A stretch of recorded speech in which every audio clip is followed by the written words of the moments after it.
За редакция на основните характеристики на имота се използват таб детайли. Всяка оферта може да изпада в различни статуси. В Estate Assistant съществуват 4 основни статуса. Най-често използваме статус активен, с който обозначаваме, че тази оферта активно я предлагаме, рекламираме в порталите, в сайта на агенцията и в мрежата от агенции. Статуса активен скрит използваме, когато собственика на имота не желае да рекламираме офертата и очаква от нас да я предлагаме само на познати от нас контакти. Офертите с този статус не се рекламират в порталите, не се показват в сайта на агенцията и в мрежата от агенции. Когато приключим работа с дадена оферта, вместо да я изтрием, я поставяме в статус архив. По този начин офертата остава за историята на агенцията, за да може в един бъдещ период да направим справка къде сме ходили по огледи, колко време сме вложили в тази оферта, къде сме рекламирали и така нататък.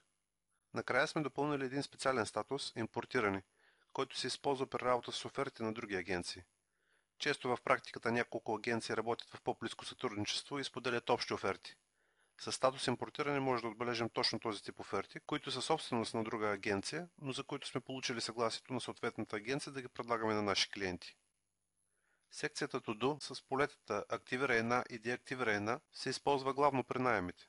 Например, когато отдавате един наем, в полето Активира една може да си отбележите дата, на която този наем ще се активира и ще ви създаде запис в задачите, с което ще ви напомни да проверите дали този имот отново ще се отдава под наем. Датата на актуалност служи, за да се информираме кога за последно сме разговаряли с собственика на имота и сме проверили, че имота все още се предлага. По този начин може да си организираме прозвъняванията, като си подредим офертите по дата на актуалност.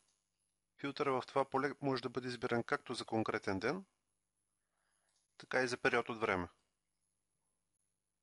Допълнително може да модифицираме филтъра, като правим по-нестандартни търсения. Например, покажи ми всички оферти с дата на актуалност преди 1 юли.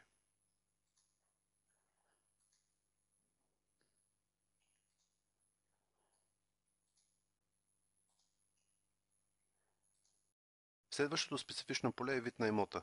Спрямо избраният вид в долната част на екрана динамично се презареждат полетата със съответстващите на имота характеристики.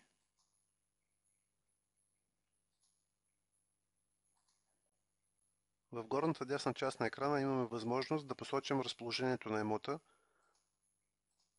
по което в последствие може да претърсваме както нашите имоти, така и тези в мрежата от агенции. Полето цена на квадратен метър се изчислява като част на полета крайна цена и обща площ. Полето общи части също е резултатно и се изчислява като разлика от общата площ и чистата площ на имота.